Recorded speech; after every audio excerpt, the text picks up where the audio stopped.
नहि को पुण्यरालेश। Parire odvega diachi je kata diachi jivere kalesha. Parera udvega yachi je kota yachi jivera kulesha. निज सुख लागी पापी नाही डाली दयाहीन स्वार्थ पर निज सुखा लागी पापे नाही डरी दयाहीन स्वार्थ पार। पर सुखे दुखे सदा मिथ्याभाषी पर दुख सुखकार पर सुखे दुखी सदा मिथ्याभाषी पर दुख सुखकार। आशिष कामना हृदि माझे मोर क्रोधी दंभ परायण अशेष कामना हृदय माझे मोर दिगंब परायण। मदमत सदा विषय मोहित हिंसा गर्व विभूषण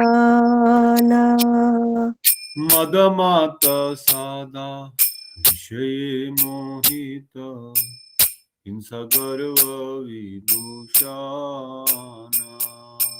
निद्रालस्य हात सुकार्ये विरत अकार्योद्योगे आमि निद्रालस्य हात सुकार्ये विरत अकार्ये उद्योगी आमि।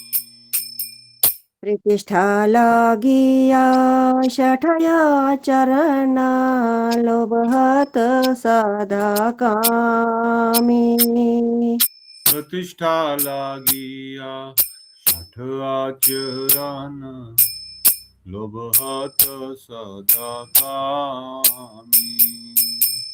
एहन दुर्जन सजन वर्जित अपराधी निरंतर एहन दुर्जन सजन वर्जित अपराधी निरंकार। शुभ कार्य शूनी सदनर्थ मना नन दुखे जार जार शुभ कार्य शून्य सदानर्थमान नन दुखे जर जार। वर्धये के खन उपाय विहीन ताते दीन अकिंचन मर्दे के खाना उपाया विहीन ताते दीना किंचन। बकति विनोद प्रभुर चरणे करे दुख निवेदन भक्ति विनोद प्रभुराचरण कर दुख निवेदन। ओ ताते दीन किंचन कर दुख निवेदन तद्दीन किंचन कर दुख निवेदन। हमारा जीवन सदा पापीरत नायक पुण्यरालेश हमारा जीवन सदा पापे रत नहीं को पुण्य रालेश। ठाकुर भक्ति विनोद, ठाकुर भक्ति विनोद, भक्ति विनोद, ठाकुर भक्ति विनोद। ठाकुर भक्ति विनोद, ठाकुर भक्ति विनोद, भक्ति विनोद, ठाकुर भक्ति विनोद। प्रभु दया करो, प्रभु कृपा करो, दया करो, प्रभु कृपा करो। प्रभु दया करो, प्रभु कृपा करो, दया करो, प्रभु कृपा करो। हरे कृष्णा, हरे कृष्णा, कृष्णा कृष्णा, हरे हरे, हरे राम, हरे राम, राम राम, हरे हरे। हरे कृष्णा, हरे कृष्णा, कृष्णा कृष्णा, हरे हरे, हरे राम, राम राम, हरे हरे। हरे कृष्णा, कृष्ण कृष्ण, हरे हरे, हरे राम, राम राम, हरे हरे। हरे कृष्णा, कृष्णा कृष्णा, हरे हरे, हरे राम, राम राम, हरे हरे। हरे कृष्ण, कृष्ण कृष्ण, हरे हरे, हरे राम, राम राम, हरे हरे। हरे कृष्णा, कृष्णा कृष्णा, हरे हरे, हरे राम, राम राम, हरे हरे। हरे कृष्णा, कृष्ण कृष्ण, हरे हरे, हरे राम, राम राम, हरे हरे। हरे कृष्णा, कृष्णा कृष्णा, हरे हरे, हरे राम, राम राम, हरे हरे। हरे कृष्णा, कृष्ण कृष्ण, हरे हरे, हरे राम, राम राम, हरे हरे। हरे कृष्णा, कृष्णा कृष्णा, हरे हरे, हरे राम, राम राम, हरे हरे। हरे कृष्णा, कृष्ण कृष्ण, हरे हरे, हरे Ram, Ram Ram, Hare Hare. Hare Krishna, Krishna Krishna, Hare Hare, Hare Rama, Rama Hare Hare.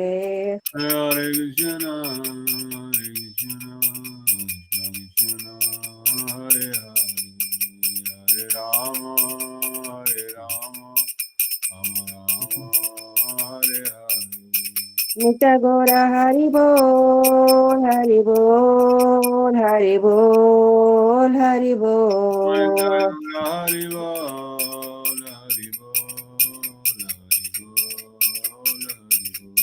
नित गौर हरि बोल, हरि बोल, हरि बोल, हरि Jai बोल। Guru Hari Bol, Hari Bol, Hari Bol, Hari Bol.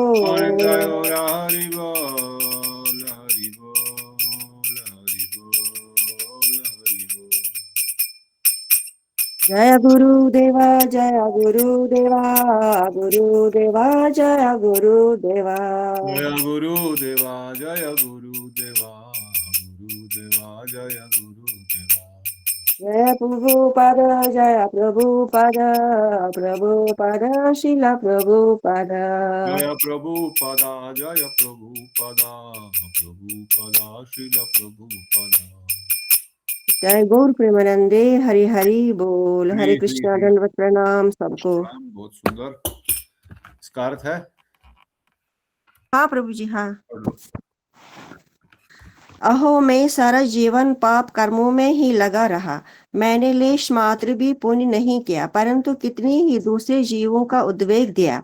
मैं ऐसा दयाहीन और स्वार्थी हूँ तथा मिथ्यावासी हूँ कि अपने सुख के लिए पाप से भी नहीं डरता हूँ। दूसरों को सुखी देखकर मुझे ईर्ष्या होने लगती है एवं दूसरों को दुखी देखकर मेरा हृदय आनंद से भर जाता है।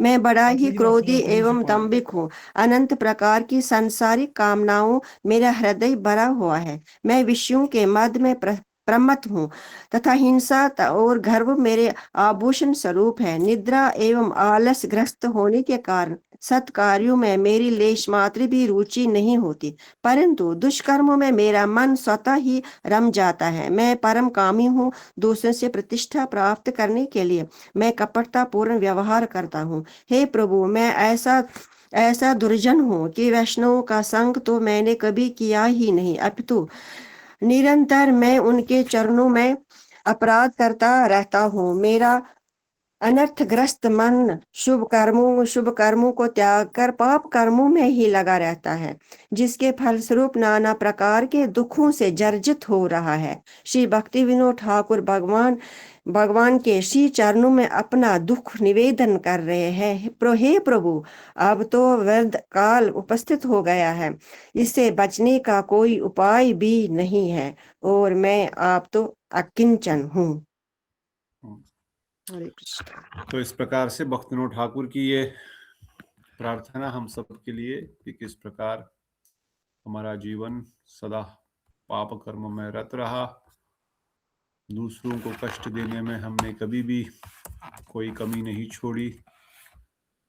परेर उद्वेग दिया चीजें को तो दिया चीजी बेरकलेश।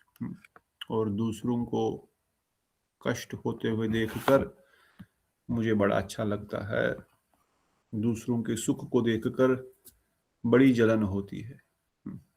ये हमारे हृदय की असली अवस्था है। बाहर से भले ही हम लोग वैष्णव बने या वैष्णव बनने का प्रयास करें, परंतु आंतरिक हालत ऐसी ही है।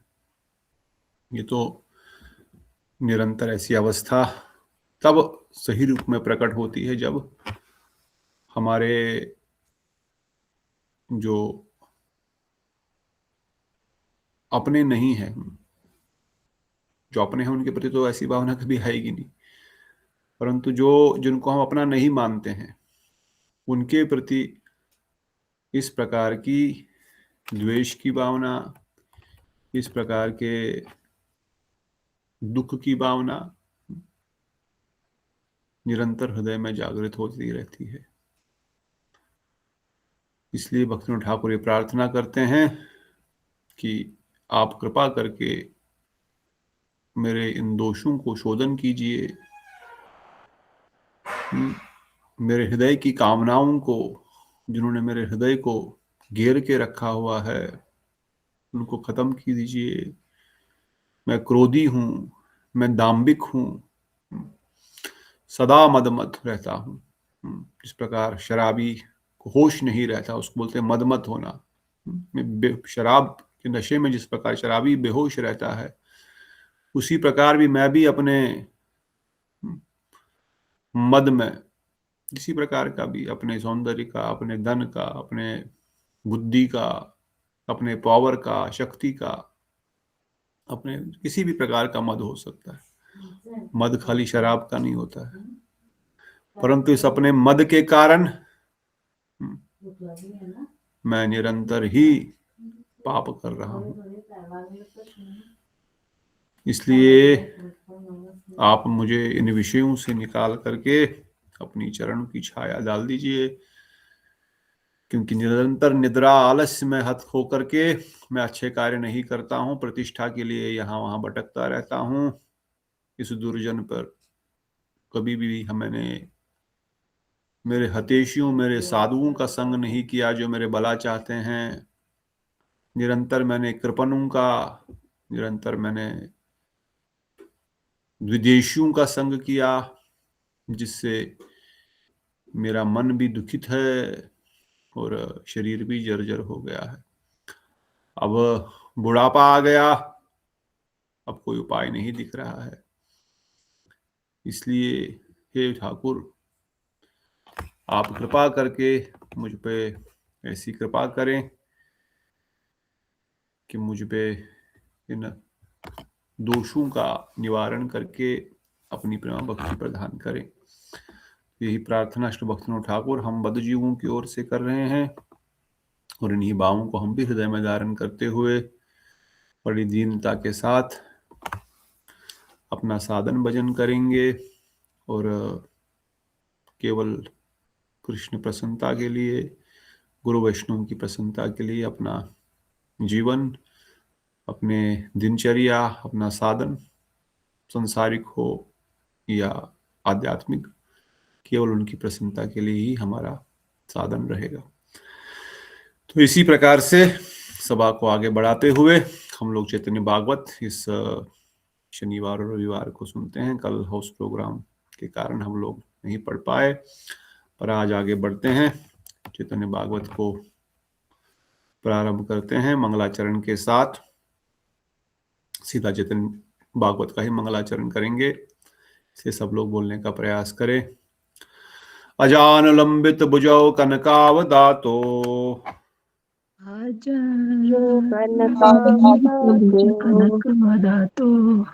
संकीर्तने कपितरो कमलायताक्षो संकीर्तनो पितरो कमलायताक्षो विश्वम्बरो द्विजवरो युगधर्मपालो विश्वम्बरो द्विजवरो युगधर्मपालो वन्दे जगत्प्रियकरो करुणावतारो वन्दे जगत्प्रियकरो करुण अवतारो नमस्त्रिकाल सत्याय नमस्ते कालसत्याय जगन्नाथ सुताय च जगन्नाथाय च सभ्रत्राय सपुत्राय सभ्रताय सपुत्राय सकालत्राय ते नमः। सकलताय ते नमः। अवतीर्णो सकर्णायो अवतीर्णो सकर्णायो परिच्छन्नो सदीश्वरो परिचिन्नो सदीश्वरो श्रीकृष्ण चैतन्य नित्यानंदो श्रीकृष्ण चैतन्य नित्यानंदो दोहो भ्रात्रो भजे। द्रोभ्रात्रो भजे।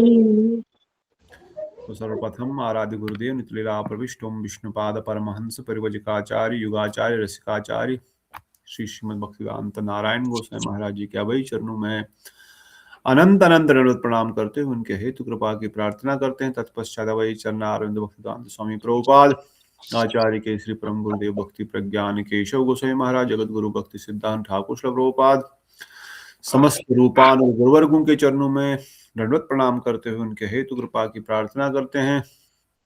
श्री वृंदावन दास ठाकुर ग्रंथ रचयिता के चरणों में अनंत दंडवत प्रणाम करते हुए प्रार्थना कर रहे हैं कि चैतन्य लीला चैतन्य भागवत हमारे हृदय में प्रकाशित होकर के आज भी सचिनंदन गौर हरि इन लीलाओं को नवदीप धाम में श्वेताश्वर दीप में निरंतर कर रहे हैं। इन लीलाओं के माध्यम से हमारे हृदय में भी योगपीठ, श्रीवासांगन और पूरे नवदीप मंडल में जो महाप्रभु ने जिन जिन लीलाओं को प्रकाशित किया उनकी कुछ स्फूर्ति हमारे हृदय में प्रकाशित करें। हे वैष्णव ठाकुर, आप में शक्ति है, आप ही ये कर सकते हैं। इसीलिए हम इस ग्रंथ का अध्ययन कर रहे हैं ताकि हम उनकी सेवा मानसिक रूप से हृदय में ही कर सकें इन लीलाओं की स्फूर्ति के द्वारा। और साथ में षड गोस्वामी वृंद, पंचतत्व ठाकुर, राधा गोविंद, ललिता विशाखाजू के चरणों में, समस्त सखी समस्त मंजरी वृंद के चरणों में कोटि कोटि प्रणाम करते हैं। परम दयालु परम कृपालु नित्यानंद प्रभु महावदन्नाय सचिनंदन गौर हरि परम करुण गौर नित्यानंद प्रभु समस्त अद्वैत आचार्य गदाधर पंडित श्रीवास पंडित के चरणों में कोटि कोटि प्रणाम करते हैं, उनके हेतु कृपा की प्रार्थना करते हैं।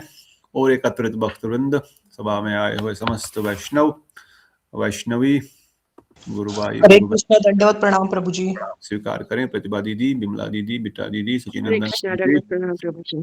दंडवत प्रणाम। नीतू दीदी, रेवती दीदी दंडवत प्रणाम। समर्थ प्रभु जी, प्रवीणा प्रेम दंडवत प्रणाम। शिवानी दीदी, श्याम प्रभु, श्री राधे। हरे कृष्णा प्रभु जी। हरे कृष्णा। गला बंद क्यों हो गया? आइसक्रीम खा ली क्या बेटा दीदी? अच्छा, नेटवर्क गड़बड़। अच्छा, गला ठीक है। अच्छा ठीक है, मुझे नेटवर्क गड़बड़ है, मुझे आवाज कट रही थी। ठीक, बहुत अच्छी बात। तो हम अध्ययन कर रहे हैं श्री चैतन्य भागवत का। चैतन्य भागवत के 8वें अध्याय में हमने प्रवेश किया, जहां पर 9वें अध्याय में ना, इन चैप्टर 9, जहां पर नित्यानंद प्रभु का गुणगान हमने सुना और किस प्रकार से नित्यानंद प्रभु सब जगह पर भ्रमण करते हुए उनका एक चक्र में जन्म लीला के बाद हदाई पंडित और पद्मावती के घर में जन्म के बाद कैसे उन्होंने बाल लीलाएं की, जिसमें विशेष रूप से बाल लीला में क्या करते थे वो, बाल लीला में क्या करते थे याद है किसी को? 186 बालक क्या करते थे प्रभु जी? कृष्ण लीला रामलीला करते थे। Very good. कृष्ण लीला और रामलीला में ही उनका पूरा जो है दिन रात डूब जाते थे। और कभी लक्ष्मण जी की लीला में आके अगर वह भूल गए और कोई उनको मूर्छा हो गई, किसी ने उनको संजीवनी बूटी नहीं दी, तो तब तक वो मूर्छा से बाहर ही नहीं आएंगे। कभी बलराम जी का वेश में आकर के एकदम से जो है क्रोध करेंगे और इस प्रकार से निरंतर केवल कृष्ण लीला उन्होंने अपना बाल्यपन बिताया। फिर थोड़े बड़े हुए और बहुत कम उम्र में, 12 साल की उम्र में, है ना, उन्होंने घर छोड़ लिया और भारत भ्रमण पूरा समस्त तीर्थों को पवित्र करने के लिए वो सब जगह चले गए। वह उन सब स्थानों पर गए, उन सब तीर्थों में गए, वहां पे स्नान किया, वहां पर भक्तों का कल्याण किया, उन तीर्थों को तीर्थ बनाया।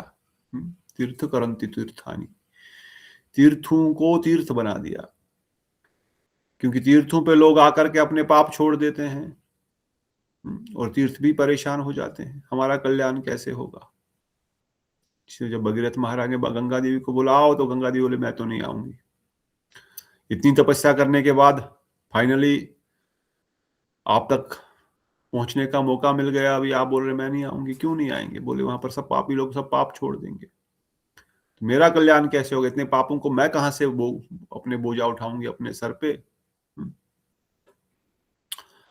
तब जाकर के भगीरथ महाराज आश्वासन देते हैं, वैष्णवगण आपके यहां आकर के आपको पवित्र कर देंगे। तो क्या वैष्णवों को सारे पाप अपने सर पे लेने पड़ेंगे? बोले नहीं, उनके चरण स्पर्श से ही समस्त पाप जो है वो भस्म हो जाएंगे।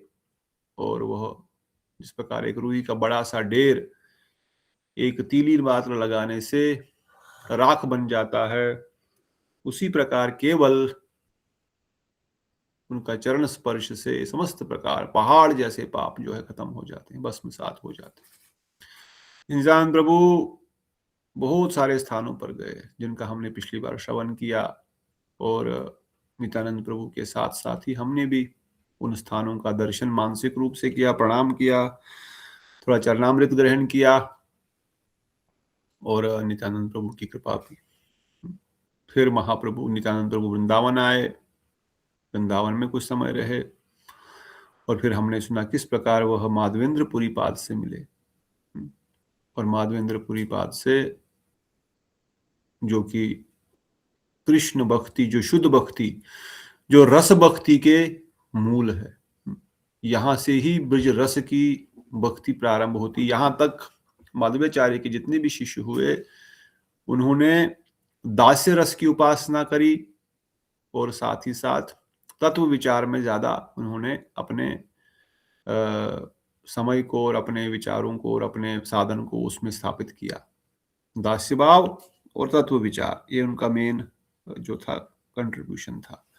परंतु माधवेंद्रपुरी पाद के आने से इस शुद्ध भक्ति की विचारधारा को क्योंकि महाप्रभु आने वाले हैं आगे, माधवेंद्र पुरी पाद के हृदय में प्रकाशित करते हुए फिर माधवेंद्र पुरी पाद ने उस शुद्ध भक्ति की, उस ब्रज रस की विचारधारा को आगे बढ़ाया। खीर चोर गोपीनाथ की कथा हो आपने सुनी, कैसे स्वयं भगवान उनके लिए खीर तक चुराए, कैसे श्याम सुंदर खुद आके दूध दिए, फिर बोले मैं वहां पर गिरिराज के तलहटी में यहाँ पर मेरा छुप करके बिठा रखा गया है, छुपा के रखा गया है, अब आप निकालो मुझे वहां से, मेरा अभिषेक करो, अन्नकूट करो, जतिपुरा में जहां आपने दर्शन किया हो गिरिराज की परिक्रमा में। तो इस प्रकार से ब्रज रस की शाखा या ब्रज रस की जो धारा है माधवेंद्रपुरी पाद से शुरू हुई। तो नित्यानंद प्रभु ने माधवेंद्रपुरी से ही दीक्षा ग्रहण की। इसलिए आगे वर्णन कर रहे हैं कि माधवेंद्रपुरी के साथ नित्यानंद का अगूढ़ दुर्जय कृष्ण कथा लाभ, उनके साथ उनकी कथाएं हुई। क्या हुई आगे बता रहे हैं। माधवेंद्र संगे यता हैला आख्यान से ही जानिए ताहा कृष्ण चंद्र से ही प्रमाण। माधवेंद्रपुरी के साथ नित्यानंद प्रभु जी का कुछ कथा वार्ताएं हुई, उनको कौन जानता है, उसके प्रमाण तो एकमात्र कृष्ण ही है। क्या बातें उन्होंने की कौन जान सकता है, वो तो दोनों ही भगवान है। आई मीन माधवेंद्रपुरी भी साधारण नहीं है, और अब वो नित्यानंद प्रभु के गुरु के रूप में प्रकाशित होने वाले हैं, इसलिए उनके बारे में कौन जान सकता है। पर कुछ बातें माधवेंद्रपुरी का नित्यानंद प्रभु स्तुति महात्मा कीर्तन करते हैं। तो बोलते माधवेंद्रपुरी बोले प्रेम ना देखी लू को था, सेई मोर सर्व तीर्थ हेन प्रेम यथा। जानी लो कृष्ण कृपा छे मोर प्रति नित्यानंद। जानी लो कृष्ण प्रेम आछे मोर प्रीति नित्यानंद हे न बंधु पाइनु सनिहिति। ये स्थाने यदि नित्यानंद संग है, से स्थाने सर्वतीर्थ वैकुंठादिमयी। नित्यानंद हे न भक्त सुनीला श्रवणे, अवश्य पढ़िए पाइबे कृष्ण चंद्र सी जने। नित्यानंदे यहारा तिलक, तिले के द्वेष रहे भक्त। यह हो से ही कृष्ण प्रिय नाही। कहते माधवेंद्रपुरी ने कहा मैंने ऐसा प्रेम कहीं नहीं देखा, जहां ऐसा प्रेम है वह स्थान मेरे लिए सर्व तीर्थमय है। मैं जानता हूं कि मेरे ऊपर श्री कृष्ण की कृपा है, तभी तो नित्यानंद जैसे बंधु का संग मिला। चाहे किसी भी स्थान पर नित्यानंद प्रभु का संग प्राप्त हो, वही स्थान सर्वतीर्थ एवं वैकुंठ आदिमय है। नित्यानंद प्रभु जैसे भक्त का नाम जो श्रवण करेगा, वही जन कृष्ण चंद्र को पावेगा। यदि कोई नित्यानंद के प्रति तिल मात्र भी द्वेष रखेगा, तो भक्त होने पर भी कृष्ण का प्रिय नहीं होगा। जो लोग मेरे गुरु एवं उनका गुरु आदि मृत्यु बुद्धि द्वारा भगवद भिन्न गुरु तत्व का असम्मान करते हैं, उन्हें कृष्ण प्रियतम जन के गुरु के वर्ण नहीं किया है। गौड़ीय भाषा में प्रभुपाद जी वर्णन कर रहे हैं कि नित्यानंद प्रभु अखंड गुरु तत्व है। माधवेंद्रपुरी पाद खुद उनका गुणगान करते हुए उनके बारे में ये स्थापित कर रहे हैं कि जहां नित्यानंद प्रभु है, वो स्थान ही तीर्थ स्थान बन जाता है। इसलिए नित्यानंद प्रभु के चरणों में अगर किसी की श्रद्धा नहीं है, उससे कृष्ण प्रेम भक्ति प्राप्ति नहीं हो सकती। ऑन द अदर हैंड, अगर कोई नित्यानंद प्रभु के जन्म में थोड़ी सी भी श्रद्धा उत्पन्न करता है, तो उसको शीघ्र ही कृष्ण चंद्र की प्राप्ति होएगी। इसलिए नित्यानंद प्रभु अखंड गुरु तत्व होते हुए वही हमको कृष्ण से मिलाएंगे। आगे ऑलरेडी श्रीला वृंदावन दास ठाकुर ने नित्यानंद प्रभु का, संकर्षण जी का, बलराम जी का रूप में उनकी लीलाओं का विस्तार से वर्णन प्रथम अध्याय में ही किया, लगभग 90 श्लोकों में। तो इसलिए हम सब नित्यानंद प्रभु की महिमा पहले ही जानते हैं, उनका गुणगान कितना है। तो वही माधवेंद्रपुरी पाद भी उनका गुणगान कर रहे हैं। कहते यही मते माधवेंद्र नित्यानंद प्रति, अहर्निश बोले ना करे न रति मति। माधवेंद्रपुरी रात दिन इस प्रकार नित्यानंद प्रभु के प्रति प्रीति कहते और उन्हें प्रीति बुद्धि करते थे। उनको बंधु कह रहे, मेरा मित्र है, मेरा बंधु है, और उनको प्रेम करते हैं। श्री नित्यानंद प्रभु माधवेंद्र पुरी के प्रति गुरु बुद्धि के सिवाय अन्य कोई भाव नहीं रखते। नित्यानंद प्रभु उनको गुरु मानते हैं, माधवेंद्र पुरी उनको अपना बंधु मानते हैं, मेरा सखा है, पर नित्यानंद प्रभु उनको गुरु मानते हैं क्योंकि सीनियर है, बड़े हैं। इस प्रकार से प्रभुपाद जी वर्णन करते हैं, ब्रह्म माधव गौड़ीय संप्रदाय में जो गुरु परंपरा प्रचलित और लिपिबद्ध है उसमें कोई कोई नित्यानंद प्रभु और माधवेंद्र पुरी के ही शिष्यों में कोई लक्ष्मीपति तीर्थ के ही शिष्य अर्थात माधवेंद्र पुरी के सतीर्थ रूप में से निर्देश करते हैं। माधवेंद्र पुरी पाद से ये दो परंपराएं चली, माधवेंद्र पुरी वर शिष्य वर श्री नित्यानंद श्री अद्वैत विभु, ईश्वरपुरी के धनिकरण श्री चैतन्य जगत गुरु गौर महाप्रभु। एक गुरु परंपरा माधवेंद्र पुरी के बाद ईश्वरपुरी, और ईश्वरपुरी ने फिर महाप्रभु ने उनको धन्य किया अपना गुरु मान करके। और दूसरी गुरु परंपरा माधवेंद्र पुरी से नित्यानंद प्रभु और नित्यानंद प्रभु के शिष्य हुए, वहां एक परंपरा चली। इवन अद्वैत आचार्य की प्रति, क्योंकि माधवेंद्र पुरी के शिष्य हुए नित्यानंद श्री अद्वैत आचार्य भी उनके ही शिष्य हुए, इसलिए उनकी भी जो परंपरा है वो भी माधवेंद्र पुरी से ही जुड़ी हुई है, इसलिए वो भी ब्रह्म माधव गौड़ी संप्रदाय के अंतर्गत ही आते हैं। नित्यानंद प्रभु के वंशजों के द्वारा जो परंपरा आगे बढ़ी वो भी माधवेंद्र पुरी के पाद थ्रू ही आती है। और महाप्रभु के फॉलोअर्स जो हुए, महाप्रभु ने तो वैसे किसी को दीक्षा दिया नहीं, पर शिक्षा डिसाइपल हुए, वो भी नित्य माधवेंद्र पुरी के साथ ही चल रही है। इसलिए बोले धृत प्राचीन नियुक्ता श्लोक तथा नित्यानंद प्रभु वंदे लक्ष्मीपति प्रियम माधव संप्रदाय आनंद वंदनम। सतीरूप अर्थात विचार भी, सतीर्थ रूप आदि विचार भी गुरु वचार से पृथक नहीं है, इसलिए इतिहास और वर्णन करने में भाषा का भेद रहने पर भी दोनों ही समता के उद्देश्य है। इस प्रकार से शुद्ध वैष्णव के साथ मर्यादामय संबंध रखकर अवैध भाव से आत्मगो रक्षा करना सीखा है। समतरण समात्मगत गुरु ब्रव संप्रदाय, जो गुरु को नहीं मानते हैं वो अवैध रूप से अपना गुरु परंपरा को स्थापित किए हुए।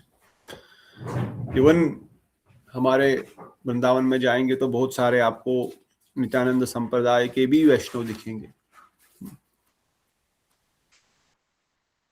इवन जो हमारा तिलक भी है नित्यानंद संप्रदाय का ही तिलक है। नित्यानंद प्रभु के संप्रदाय में ऐसा तिलक लगाते थे, अद्वैत आचार्य में थोड़ा सा टेढ़ा है, ठीक है, उन कॉम्प्लेक्सिटीज में नहीं जाएंगे।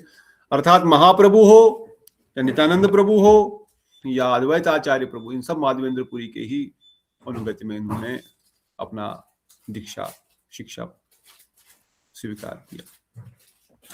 इस प्रकार कृष्ण प्रेम में उन्मत्त के कारण दोनों कृष्ण प्रेमी महानुभावों को क्या दिन क्या रात कभी भी किसी प्रकार की कोई बहिर्जगरता का प्रतीत नहीं रही। क्या दिन है क्या रात है कुछ पता नहीं, निरंतर ये कृष्ण कथा में लीन है। नित्यानंद प्रभु कुछ दिन माधवेंद्र पुरी के साथ रहकर अंत में सेतु बंधन की ओर चले गए। इधर माधवेंद्र पुरी भी सरयू दर्शन के लिए चल दिए। कृष्ण प्रेम में आविष्ट दोनों में से किसी को भी अपने देह की सुध नहीं थी।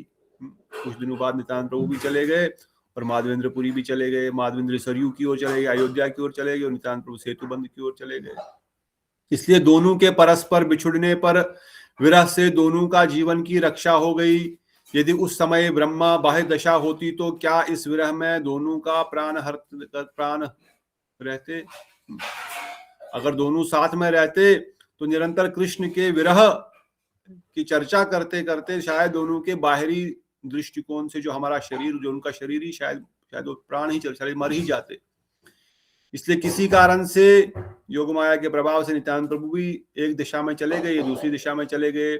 इस कारण से दोनों के प्राण ही बच गए समझो, नहीं तो दोनों मिलकर के निरंतर कृष्ण कथा करते करते केवल रोते थे। न कुछ खाना न कुछ पीना, शरीर कोई सुध बुध नहीं, इस प्रकार केवल कृष्ण प्रेम रस का पान कर रहे हैं। नित्यानंद प्रभु और माधवेंद्रपुरी के परस्पर मिलन की कथा जो सुनेगा उसके कृष्ण प्रेम धन की प्राप्ति होगी। देखो आशीर्वाद दे दिया यहाँ पर श्री वृंदावन दास ठाकुर ने हम सबको, आप सबको। जो भी ये नित्यानंद महाप्रभु की, नित्यानंद प्रभु और माधवेंद्रपुरी की इस मिलन की कथा को सुनेगा उसको कृष्ण प्रेम की प्राप्ति होगी, कृष्ण प्रेम की प्राप्ति हो जाएगी सीधा, केवल एक कथा सुनने मात्र से। आगे नित्यानंद प्रभु सेतु बंद की ओर चले गए। इस प्रकार नित्यानंद प्रभु प्रेम रस में मगन हुए। भ्रमण करते करते कुछ ही दिन में सेतु बंद जा पहुंचे। वहां धनुर्तीर्थ में स्नान करके प्रभु रामेश्वर आए। रामेश्वर गए, तत्पश्चात विजयनगर पहुंचे। फिर मायापुरी, अवंतिका, गोदावरी दर्शन करते हुए प्रभु जौड़ नरसिंहपुरी भी में आए। कहाँ है, ढूंढना पड़ेगा। जौड़ नरसिंहपुरी शायद होबलम हो सकता है। फिर तिरुमल अर्थात तिरुपति भी आए। दीक्षा बोली थी तिरुपति जाना है, तो महाप्रभु गए हैं कि नित्यानंद प्रभु गए हैं, हम लोग जा सकते हैं अभी। वहां से फिर त्रिमल एवं त्रिकुर्वनाथ के पुण्य स्थानों का दर्शन करते हुए अंत में नीलांचल चंद्र श्री जगन्नाथ जी का दर्शन करने के लिए प्रस्थान किया। नीलाचल चंद्र के नगर में आकर ध्वजा देखने मात्र से ही मूर्छित हो गए। फिर अपनी लीला सहायक सेवकों के साथ चतुर्व्यूह मूर्ति श्री जगन्नाथ जी का दर्शन किए। केवल ध्वजा का दर्शन कर जगन्नाथपुरी पहुंचे, रामेश्वर दर्शन किए। रामेश्वर से फिर आगे तिरुपति होते हुए गोदावरी दर्शन करते हुए तिरुपति बालाजी दर्शन करते हुए जगन्नाथपुरी पहुंचे। और जगन्नाथ जी का केवल ध्वजा मात्र का दर्शन करने से मूर्छित होकर के जमीन पे गिर पड़े। फिर जैसे तैसे संभले, जगन्नाथ जी का दर्शन किया। और जगन्नाथ जी का दर्शन करने के बाद फिर दर्शन करते ही प्रभु आनंद से मूर्छित हो गए। फिर से मूर्छित हो गए जगन्नाथ जी का दर्शन करके। बार बार बहिर्ज्ञान होते और पुनः मूर्छित होकर पृथ्वी पर गिर पड़ते। उस समय जो कंप, सेद, पुलक, अश्रु, पिछाड़ एवं हुंकार आदि सात्विक विकार नित्यानंद के शरीर में प्रकट हुआ, उसे कौन वर्णन कर सकता है। जो अष्ट सात्विक भाव प्रकट हो रहे हैं, वो बार बार उनका दर्शन कर रहे हैं जगन्नाथ जी का। जगन्नाथ नाही तुम्हें साक्षात ब्रजेंद्र नंदन, वो अपने ब्रजेंद्र नंदन अपने बड़े भाई को देख रहे हैं और देख करके मूर्छित हो रहे हैं। कभी रो रहे हैं, कभी चिल्ला रहे हैं, कभी उनके शरीर में कंपन हो रहा है, कभी स्वेद हो रहा है, कभी पुलकित हो रहे हैं, कभी अश्रु विसर्जन हो रहा है। इस प्रकार उनके भावों का कौन वर्णन कर सकता है। वृंदावन दास ठाकुर जी कह रहे हैं, इस प्रकार नित्यानंद प्रभु कुछ दिन नीलांचल में रहकर आनंद पूर्वक गंगा सागर दर्शन के लिए आ गए। उनकी संपूर्ण तीर्थ यात्रा का वर्णन कौन कर सकता है। उनकी कृपा से ही मैं कुछ लिखा है। इस प्रकार तीर्थ में भ्रमण करते हुए नित्यानंद प्रभु पुनः मथुरा आ गए। प्रभु के निरंतर वृंदावन में रहते हुए श्री कृष्ण के आवेश में किस प्रकार के दिन रात की सुध ही नहीं रही। जगन्नाथपुरी कुछ दिन रहे, कितने दिन रहे वृंदावन दास ठाकुर बोलते कौन वर्णन कर सकता है क्या किया वहां पर। 8 साल तो प्रभु भ्रमण ही कर रहे हैं। 8 साल वो पूरा भ्रमण करते रहे, चलते रहे। कहीं में भी 6 महीने, कहीं महीना, कहीं 2 महीना रुके होंगे। और फिर से मथुरा आ गए। मथुरा से उनको विशेष प्रीति, और मथुरा में उनका नित्यानंद की विशेष रुचि है। आहार तो करते ही नहीं, कभी कभी दुग्ध पान कर लेते, वह भी तब जब कोई बिना मांगे ही दे देता। कुछ खाते ही नहीं है नित्यानंद प्रभु, कुछ खाने पीने का कुछ शुद्ध ही नहीं है। और अगर कभी दूध मिल जाए तो पी लेंगे, अगर कोई देगा तो पी लेंगे, नहीं तो वो भी नहीं पिएंगे, नहीं तो ऐसे भूखे रहेंगे। नित्यानंद प्रभु के मन की ऐसी जागृति होने लगी कि गौरचंद्र नवदीप में गुप्त भाव से विराजमान है। अब नित्यानंद प्रभु को अंदर से आवेश हो रहा है। गौरचंद्र जो है छुप के बैठे हुए है नवदीप धाम में। मेरे प्रभु जिनको मैं ढूंढ रहा हूं 8 साल से, नित्यानंद प्रभु क्या कर रहे हैं। पता है महाप्रभु आए हुए हैं, पर अभी तक योग माया के प्रभाव से पता नहीं कहां पर आए हुए हैं। इसलिए पूरा भारत भ्रमण कर रहे हैं, कहां महाप्रभु मिलेंगे, कहां महाप्रभु मिलेंगे। पूरा 8 साल भ्रमण करने के बाद अब अंदर से प्रेरणा हो रही है, हाँ शायद नवदीप जाना है।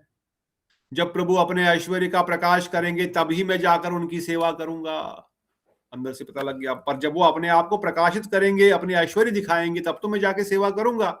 श्री नित्यानंद राय अपने मन ही ये विचार करके मथुरा छोड़कर नवदीप नहीं जा रहे थे। वे निरंतर यमुना जल में विहार करते तथा बालकों के साथ वृंदावन की धूल में खेलते रहते थे। क्योंकि मदमत है, अपने बाहर की कोई सुध बुध नहीं है, बच्चों के साथ खेल रहे हैं, धूल में लोटपोट हो रहे हैं।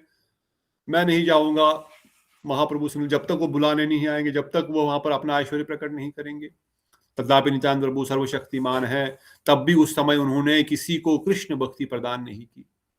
अब वो पूरे भारत में घूम रहे हैं, सर्वशक्तिमान है, परम करुण है, महावदन्नाय। नित्यानंद प्रभु इतने करुण है, पर किसी को कृष्ण प्रेम अभी नहीं दे रहे हैं। सब जगह भारत भ्रमण करे तो कृष्ण प्रेम क्यों नहीं दे रहे? अभी नहीं दे रहे, क्योंकि महाप्रभु के संरक्षित वस्तु है। महाप्रभु की आज्ञा के बाद ही इसका प्रकाशित होगा। तब गौरचंद्र प्रभु आत्म प्रकाश करेंगे, उस समय मैं उनकी आज्ञा से भक्ति प्रदान करूंगा।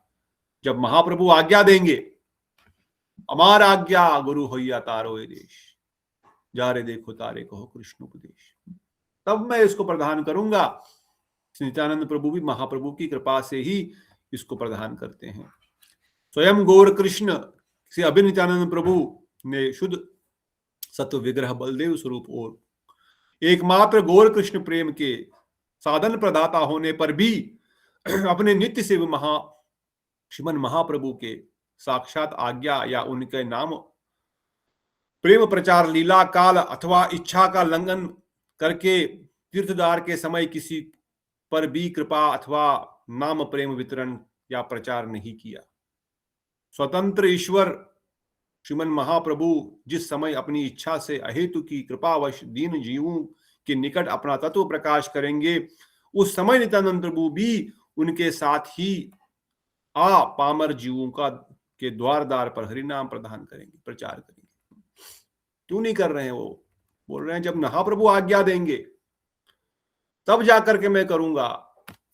क्यों? तभी क्यों करना है? तभी क्यों करना है? तभी सब अभी क्यों नहीं प्रेम दे रहे हैं सबको? क्या लगता है आपको? इसलिए नहीं दे रहे हैं क्योंकि महाप्रभु का गुणगान उनको कर बढ़वाना है। ये कृष्ण प्रेम प्रदाता महाप्रभु है, वो दे रहे हैं। इसलिए तो जब अद्वैत आचार्य जब हरिदास ठाकुर बोले अरे जगाई मदाई के पास नहीं जाएंगे, इनको भक्त बनाने की आवश्यकता नहीं है, रहने दो इनको, बहुत सारे और दुनिया में लोग पड़े हैं जिनको भक्त बना सकते हैं। बोले नहीं, जब इनको भक्त बनाएंगे तब तो महाप्रभु के कृपा की गुणगान होगा। जब इन पर कृपा होगी, जब ये भक्त बनेंगे, जब ये नृत्य करेंगे, जगदानंद और माधवानंद बनेंगे, तब तो लोग बोलेंगे महावदन आय महाप्रभु है। तो महाप्रभु का नाम यश गुणगान करने, उनकी कृपा का वैशिष्ट बढ़ाने के लिए ही नित्यानंद प्रभु कुछ नहीं किसी को दे रहे हैं। क्योंकि महाप्रभु आज्ञा देंगे, सुनो सुनो नित्यानंद सुनो हरिदास हमारा आज्ञा करह प्रकाश, बोलो कृष्ण बजो कृष्ण करो कृष्ण शिक्षा। मेरी आज्ञा से जब ये होगा तो इससे महाप्रभु की आज्ञा थी, इसलिए हमने प्रदान किया। इसलिए नित्यानंद प्रभु चुपचाप वहां पर खेल रहे हैं, किसी को कुछ नहीं बता रहे हैं। इधर श्री चैतन्य चंद्र की आज्ञा के बिना कोई कुछ नहीं करता, इसमें प्रभु परिकर की कोई अल्पता नहीं है। ऐसा नहीं समझना कि नित्यानंद प्रभु की शक्ति नहीं है। नित्यानंद प्रभु कुछ भी कर सकते हैं, परंतु अपने प्रभु का गुणगान करने के लिए, अपने प्रभु का यश बढ़ाने के लिए वो ऐसा करते हैं। ऐसा नहीं कि छोटे हैं वो नहीं कर सकते हैं या वो नहीं किए। अपने प्रभु अपने स्वामी का गुणगान ही सेवक का एकमात्र कर्तव्य है। स्वयं भगवान अभिन्न होते हुए भी वह आश्रय तत्व है, वो सेव्य तत्व है, वो सेवा करते हैं महाप्रभु की। वो स्वयं भगवान का रूप में नहीं विराजित है। बलराम जी स्वयं भगवान रूप में विराजित नहीं है, वो सेवक रूप में विराजित है। इसलिए उस सेवा और अपने अधिकार और अपने लीला को ही वो प्रकाशित करते हैं। इसलिए हम सब जीव भी सेवक है, सेव्य तत्व है।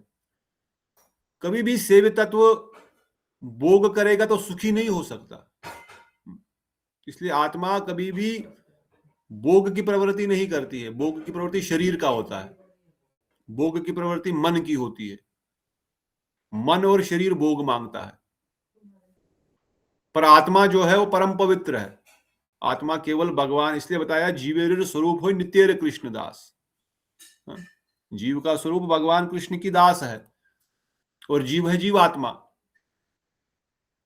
इसलिए जीवात्मा का स्वरूप ही है भगवान की सेवा करना, चाहे वो बद्ध जीव है, चाहे वो मुक्त जीव है, चाहे वो जीव तत्व है, चाहे वो इवन भगवान की अंतरंग शक्ति है। ये सब भगवान की सेवा में ही नियुक्त है, सब भगवत सेवा करते हैं। पर ये जो मन है वो बोलेगा नहीं, भगवान की सेवा नहीं करनी है, मेरी सेवा करनी है। मन बोलेगा मेरी सेवा करो, मैं ही हूं मालिक, इन इंद्रियों को मेरी सेवा में लगाओ। इसी कारण से हम संसार में भटक रहे हैं। पर नित्यानंद प्रभु परम दयालु, वो नहीं कुछ भी, वो केवल भगवान महाप्रभु की सेवा के लिए निरंतर कार्य कर रहे हैं। हमारा मन, हमारी बुद्धि, अहंकार, जो जो सूक्ष्म तत्व है, ये स्थूल तत्वों को आज्ञा दे करके उनको अपनी सेवा में लगा रहे हैं। कई बार हम डिस्कस कर चुके हैं। जहां मन निवेशित है वहीं पर सुख दुख की अनुभूति है। अगर मन का निवेश नहीं तो सुख दुख की अनुभूति नहीं। आंखों के सामने अगर कोई मर भी रहा हो, अगर हमारा मन वहां पर नहीं, हम कुछ और सोच रहे हैं, वो तड़प तड़प के मर भी जाएगा, हमको पता ही नहीं लगेगा, क्योंकि हमारा मन ही वहां पर नहीं, हम कुछ और सोच रहे हैं। हमारी आंखें खुली है, देख रही है, पर फिर भी नहीं पता लगता। आंखों के सामने से कोई चला जाता है, पता नहीं लगता, क्योंकि मन वहां पर नहीं निवेशित है। तो आंखें थोड़ी देख रही है, आंखें नहीं देख रही है। साइंटिफिकली भी उस दिन परम पूज्य दंडी महाराज भी वर्णन कर रहे थे कि हमारे शरीर की सारी इंद्रियां जड़ है, ये डेड है, ऑलरेडी डेड है, सब मर चुके हैं। हम लोग उनके परसों उनका दर्शन करने को मौका मिला, उनके साथ बैठने को, कथा सुनने का मौका मिला। सच्चिदानंद प्रभु भी आए थे हमारे यहाँ से, महाराज जी अपने परम भक्त बांधव महायोगी महाराज और भक्त बांधव निरीह महाराज, वो भी आए, हमको प्रचार प्रसार के लिए भेजा है। तो यहाँ पर जो आचार्य है, वैष्णव है, उनसे मिलना चाहिए, पहले उनको प्रणाम करना चाहिए, उनसे उनकी कुछ सेवा करनी चाहिए। इस भावना से वो जिस दिन आए उस दिन ही बोल रहे थे कि हम पहले जाना चाहते हैं, पर फिर समय न मिलने के कारण 2 हफ्ते तक नहीं जा पाए। पर जो ही मौका मिला, पहले हम महाराज बोले नहीं, पहले उधर जाते हैं, महाराज जी से मिलना चाहिए। सीनियर वैष्णव है, गुरु जी ने यहाँ भेजा प्रचार के लिए। तो बड़ा उन्होंने पर्सनली भी महाराज जी से बात किया, संन्यास के बारे में, बाकी चीज़ों के बारे में, और बहुत सारा महाराज ने बहुत समय दिया। इस बार महाराज जी की कृपा अच्छी रही, बहुत समय दिया। पहले दिन भी 1-1.5 घंटा, दूसरे दिन भी लगभग 2-2.5 घंटा महाराज जी कथा किए, सुबह 9 से 11:30 तक। और फिर बाद में भी कमरे में भी बहुत सारे उन्होंने अपने अनुभव भी बताए। तो एक पॉइंट, बहुत सारे पॉइंट, परंतु इस संबंध में जो आत्मा के महाराज जी बता रहे थे कि किस प्रकार से हम तो जानते हैं, पर फिर भी वैष्णव से सुनने से थोड़ा बात अंदर घुस जाती है। हमारा शरीर तो डेड है, ये तो मृत है, ऑलरेडी मर चुका है। इसमें कोई चेतना नहीं है, न तो आंखों में, न तो हाथ में, न तो कान में, न तो नाक में। ये सब जड़ वस्तु है, डेड मैटर है।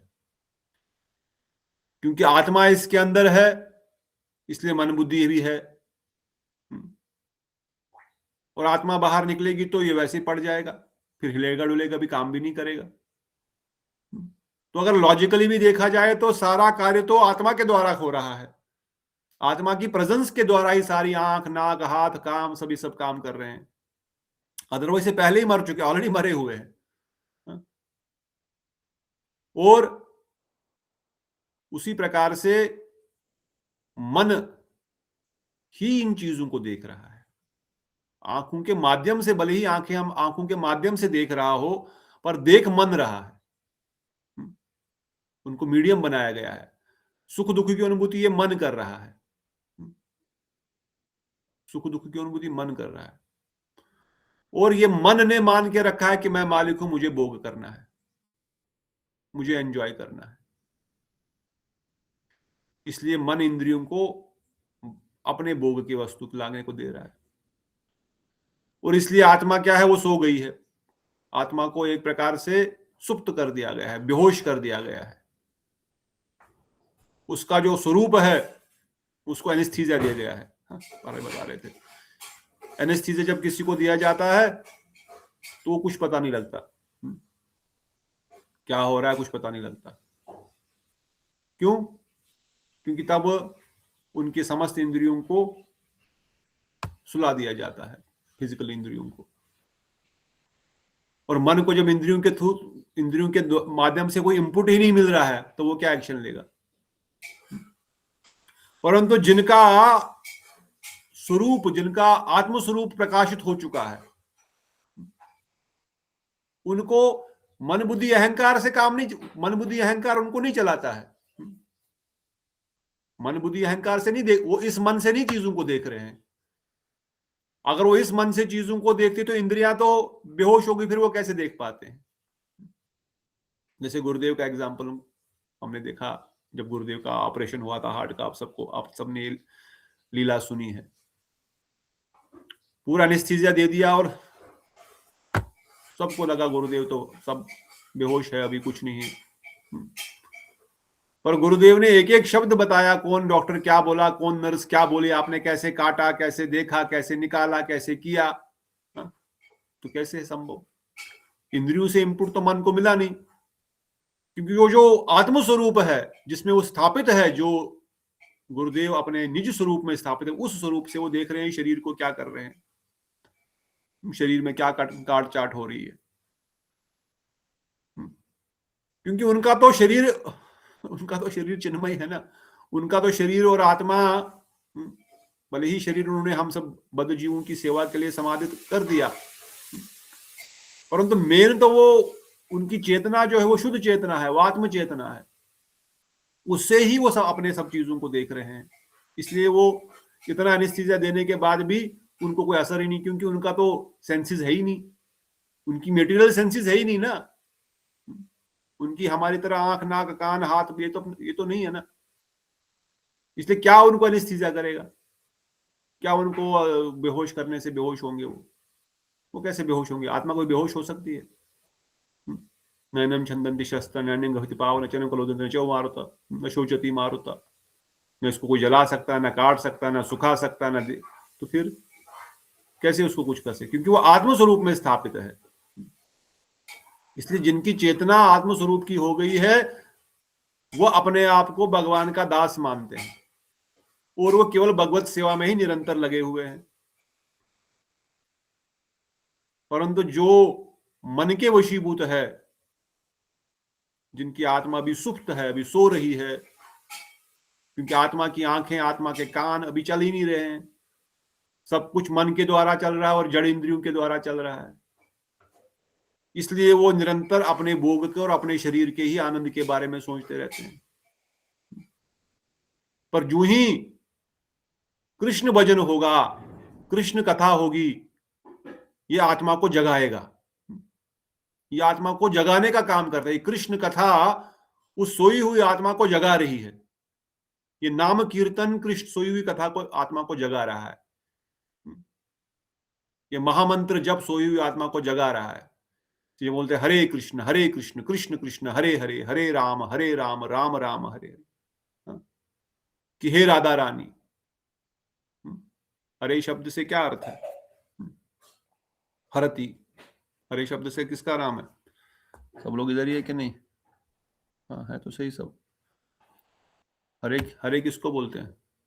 राधा रानी को। ठीक है, फिर तो कोई बोलना है ना, राधा रानी। और क्यों बोलते हैं उनको हरे? हरा क्यों नाम पड़ा उनको?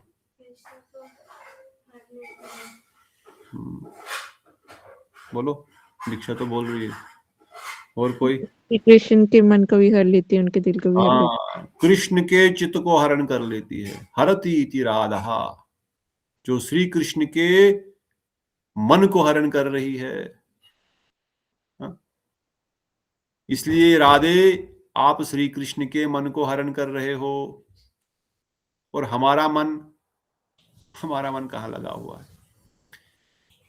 हे कृष्ण, कृष्ण शब्द का क्या अर्थ है? कृष्ण शब्द का क्या अर्थ है? आकर्षित करने वाला। सर्वाकर्षक। सर्वाकर्षक आकर्षक श्री कृष्ण है, आकर्षित करने वाला है। और हरा उन कृष्ण को भी आकर्षित करती है।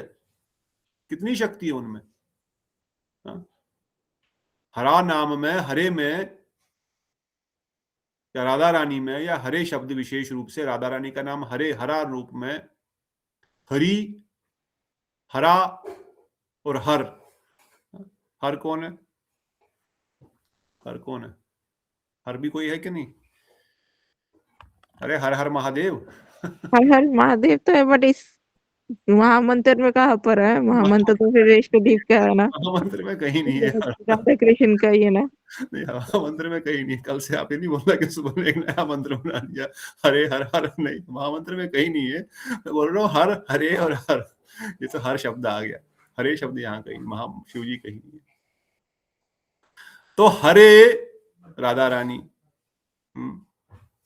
और हरे शब्द का अर्थ है आकर्षति, हरति इति राधा, जो कृष्ण के चित्त को, मन को हरण कर रही है। और श्री कृष्ण सर्व आकर्षक है, जो समस्त ब्रह्मांड के समस्त जीव चिंतन को आकर्षित कर रहे हैं, इसलिए सर्व आकर्षक है वो।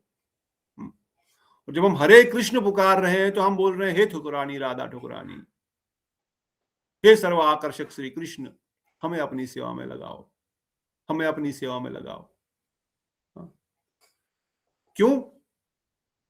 हमारा मन अभी बोल रहा है मेरी सेवा करो, मन बोल रहा है मेरी सेवा करो, मैं ही मालिक हूं, मैं ही राजा हूं, सब भोग मेरे लिए है, मुझे एंजॉय करना है, खाना भी, सोना भी, इंद्रिय भोग भी, संग भी, देखना भी, घूमना फिरना भी, मुझे एंजॉय करना है। This is for me, I am the master, भोक्ता नाम ये तपसाम सर्वलोको महेश्वरा, मैं ही हूं, मैं ही सबका मालिक हूं। मेरी बात सुनेगा ठीक है, नहीं सुनेगा तो सब बेकार, नहीं तो कोई फर्क नहीं पड़ता मुझे, सही है गलत है आई डोंट केयर। परेरे उद्वेग दिया चीज को तो दिया, मुझे क्या फर्क पड़ता दूसरों को कष्ट हो रहा है, मुझे अच्छा लगना चाहिए, मुझे अच्छा नहीं लगा तो छोड़ दो। पर जब हम महामंत्र बोल रहे हैं तब हम बोल रहे हैं हे राधा रानी, हे कृष्ण, हमको अपनी सेवा में लगाओ। और ऐसे नाम को उच्चारण कर रहे हैं, ऐसे नाम से संबोधित करते हैं, अरे राधा रानी आपने तो कृष्ण को भी आकर्षित करके रखा हुआ है, उनके भी चित्त को हरण, उनके भी मन को, उनके भी चित्त को हरण करके रखा हुआ है।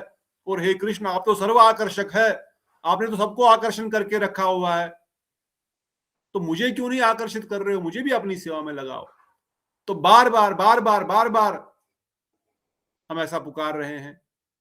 और जितना अधिक पुकारेंगे आत्मा जल्दी उतना जागृत होती जाएगी। एक एक उसका लेयर, जो कॉन्शियसनेस का जो चेतो दर्पण मार्जन हो रहा है, जो धूल पे धूल पे धूल पड़ी हुई है, इतने सारे कंबल पड़े हुए हैं, एक के ऊपर एक, एक के ऊपर एक, हट रहे हैं हट रहे हैं हट रहे हैं। अब आत्मा का जागृत हो, अब आत्मा जग रही है, अब उस कवरिंग से बाहर आ रही है। और जब कवरिंग से बाहर आएगी तो उसका स्वरूप, उसका नेचुरल टेंडेंसी है, जीवेरे स्वरूप है नित्य कृष्ण दास, कृष्ण की सेवा करना उनका नेचुरल टेंडेंसी, नेचुरल स्वरूप है, नेचुरल उनका, दैट इज उनका तो काम ही वही है, कृष्ण सेवा। वो तो उसी में आनंद प्राप्त करेंगे, क्योंकि सच्चिदानंद भगवान है और आत्मा उनका अंश है, तो उसी से आनंद की प्राप्ति करेंगे। इसलिए बार बार पुकारते हैं उनको।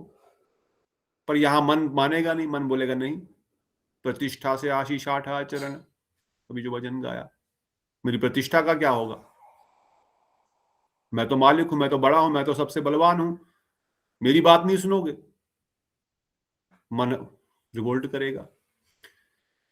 पर यही कृष्ण ही, इसलिए प्रभुपाद जी भी लिखे हैं, शास्त्र चेतन चरण वर्णन करते हैं, कृष्ण सूर्य सम माया है अंधकार, कृष्ण सूर्य सम माया है अंधकार, जहां कृष्ण है तहां नहीं माया अधिकार। अंधकार कुछ नहीं है, अंधकार है सूर्य का न होना, अंधकार अलग से कोई वस्तु नहीं है, सूर्य का न होना ही अंधकार है। अगर सूर्य आ गया तो अंधकार खुद ब खुद चला जाता है, अंधकार थोड़ी बाहर निकालना पड़ता है हमको। सूरज चढ़ गया, लाइट ऑन कर दी, क्या हम अंधेरे को बाहर निकालते घर से, दरवाजे से, बाहर निकलो, खुद ब खुद अंधेरा खत्म हो जाता है। तो उसी प्रकार से जब आत्मा जागृत हो जाएगी, जब ये कृष्ण, हरे कृष्ण महामंत्र, जो कृष्ण साक्षात है, जो साक्षात सूर्य है, जब ये प्रकाशित हो जाएगा हृदय में तो आत्मा प्रकाशित हो जाएगी, और आत्मा प्रकाशित होते ही वो कृष्ण की सेवा करेगी, क्योंकि उसका स्वरूप ही कृष्ण का दास है। इसलिए बार बार इन कथाओं के माध्यम से, बार बार इन कथाओं के माध्यम से और इस महामंत्र जप के माध्यम से, कीर्तन के माध्यम से इस आत्मा को जगा रहे हैं। जागो जागो, सेवा में लगाओ ठकुरानी, अपनी सेवा में लगाओ, सेवा में लगाओ, सेवा में लगाओ। यही है महामंत्र, सेवा में लगाओ, सेवा में लगाओ। इसीलिए हाँ, महाराज जी की बात पे जाना है मुझे, ये पॉइंट ये महाराज जी बता रहे थे किस प्रकार से ये मन और आत्मा, दे आर टू कॉन्ट्रोडिक्टी, एक दूसरे के दोनों दुश्मन है देखा जाए तो स्पष्ट। हाँ, क्योंकि कृष्ण गीता में भी बताए, मन ही मित्र है, मन ही शत्रु है। मित्र कब है और शत्रु कब है? कब है मित्र, कब है शत्रु? जो भजन से हटाता है तब तो शत्रु है। भजन से हटा दिया शत्रु, जब भजन में लगा दिया तो मित्र है, मित्र बन गया। भजन में लगा दिया मतलब आत्मा का जो चित्त है वो जागृत हो गया, वो काम कर रहा, अभी उनके हाथ में कंट्रोल आ गया। और ये जो बाहर का मन है, जो सूक्ष्म तत्व है, इसकी तो मजाल ही नहीं, फिर ये कुछ कर ही नहीं सकता। और जब इसका पावर बढ़ गया है, बोले कि भोग करो भाई, एंजॉय करो संसार को, ये शत्रु बन गया तभी। इसलिए जो हमारा जब भी मन संसार के भोग की ओर लेके जाए तो समझो शत्रु हावी हो गया है। और जब भी हम भजन में आगे बढ़े, कीर्तन सुनने की इच्छा हो, कथा सुनने की इच्छा हो, नाम जप करने की अधिक इच्छा हो, मठ में जाने की, सेवा करने की इच्छा हो, तो समझो आत्मा का स्वरूप जागृत होकर के हमको अपने असली स्वरूप में स्थापित हो रहा है। उसका जो ओरिजिनल पोजीशन है, ओरिजिनल जो उसका वैशिष्ट है, जो उसका स्वरूप है, उसमें वो कार्य करना प्रारंभ कर दिया है। अब वो कार्य करते करते, भजन क्रिया करते करते भजन करेगा, साधन क्रिया करते करते साधन की अवस्था पे पहुंचेगा, और फिर साधन की अवस्था पहुंचते हुए भाव अवस्था में पहुंचते प्रेम भक्ति को प्राप्त करेगा। तो इसीलिए हमारा जो इन कथाओं को सुनने का एकमात्र कर्तव्य यही है। सेवा करने का एकमात्र लक्ष्य क्या है? गुरु वैष्णव की सेवा। अपनी प्रतिष्ठा के लिए हम सेवा करेंगे। मेरी प्रतिष्ठा ठीक से बढ़ रही है कि नहीं बढ़ रही है? नहीं बढ़ रही तो मैं सेवा नहीं करूंगा। तो ये कौन बोल रहा है? मन बोल रहा है। मन बोल रहा है मैं सेवा तभी करूंगा जब मेरी प्रतिष्ठा होगी। मन बोल रहा है मैं सेवा तभी करूंगा जब मेरे को नाम यश मिलेगा, तब मैं सेवा। मतलब ये मन नहीं कर रहा है, ये फिर अपने भोग ढूंढ रहा है। सेवा में भी अपना भोग ढूंढ रहा है। मैं कीर्तन तभी करूंगा जब सब लोग वाह वाह बोलेंगे, बढ़िया कीर्तन करते हो जी आप बहुत अच्छा कथा बोलते हैं, बहुत अच्छा कीर्तन करते हैं। हाँ, अभी कौन एक्टिव है? मन क्या आत्मा? मन।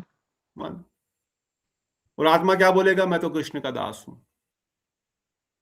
अमितो जीवे दासे रदास, गोपी व्रत पद कमल और दास दास अनुदास। मैं तो कुछ नहीं कर सकता, मैं तो मेरी तो क्षमता ही नहीं कुछ करने, मैं तो बस दास हूं। मेरी तो बस सेवा करने की अभिलाषा है। वो आप पावर देंगे तो मैं कर पाऊंगा। ऐसी भावना आ गई तो सेवा हो गई, वैसी भावना आ गई तो मन कार्य कर रहा है, कर्म हो रहा है, सेवा तो नहीं हो रही है। क्योंकि नित्यानंद प्रभु महाप्रभु के अभिन्न स्वरूप है, और महाप्रभु के बगैर वह कुछ भी नहीं कर रहे हैं। केवल महाप्रभु के गुणों को यशगान करने के लिए ही केवल वह ये लीला कर रहे हैं। इसलिए वहां पर बैठे हुए हैं। जब महाप्रभु अपने आपको प्रकाशित करेंगे कि वो भगवान हैं, तब मैं जाऊंगा और उनकी जो आज्ञा होगी उसका पालन करूंगा।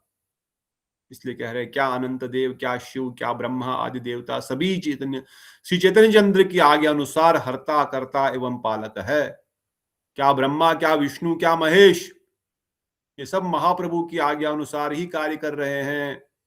कोई पालक है, कोई संहारक है, और कोई प्रकट करता है।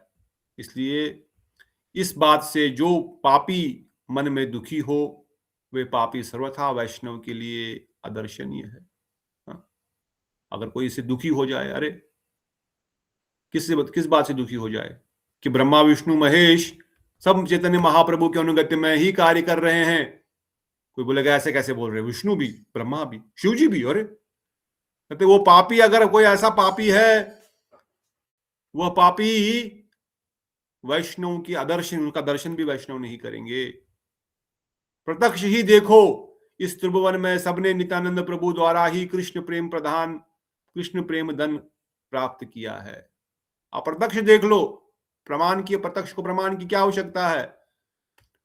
प्रत्यक्ष देख लो कि नित्यानंद प्रभु के कृपा से ही सबने प्रेम भक्ति प्राप्त की है, अर्थात महाप्रभु नित्यानंद प्रभु के द्वारा ही कृष्ण प्रेम भक्ति इस जगत को प्रदान की है। नित्यानंद प्रभु की कृपा के बगैर संभव नहीं है। श्री नित्यानंद राय चैतन्य देव की आदि भक्त है, सबसे पहले भक्त है। उनकी जीवा पर चैतन्य देव का यश विराजमान है। नित्यानंद प्रभु रात दिन चैतन्य देव की कथा ही कहते रहते हैं, अतः उनका भजन करने से चैतन्य देव की भक्ति प्राप्त होती है। निरंतर गौर कृष्ण कीर्तनकारी नित्यानंद गुरुदेव और उनके अनुगत्य वैष्णव का भजन करने से ही भगवान श्री कृष्ण चैतन्य के प्रति जीवात्मा की शुद्ध सेवा वृत्ति में वृद्धि होती है। यही बता रहे थे पहले। गौर नित्यानंद नाम लेने से, नित्यानंद प्रभु का नाम लेने से हमारी आत्मा में शुद्ध सेवा की वृत्ति उत्पन्न होगी, नहीं तो मान प्रतिष्ठा की वृत्ति उत्पन्न होगी। सेवा की प्रवृत्ति नहीं होगी, क्रोध उत्पन्न होगा, मान प्रतिष्ठा उत्पन्न होगी, सेवा भावना उत्पन्न नहीं होगी। नित्यानंद प्रभु से हमें प्रार्थना करनी है कि हमारे हृदय में सही भावना जागृत हो और हम सेवा करें। इसलिए कई बार हमारे प्रभु जी भी कहते हैं, वैष्णव ठाकुर वृंदावन में कहते हैं कि भाई कई लोग देखोगे बहुत सेवा कर रहे हैं, जितनी अधिक सेवा कर रहे हैं उतना उनका अहंकार बढ़ते जा रहा है, उतना उनका क्रोध बढ़ते जा रहा है। पर ये क्या हो रहा है? हाँ? ये इसलिए हो रहा है क्योंकि उन्होंने वो सेवा नहीं कर रहे हैं।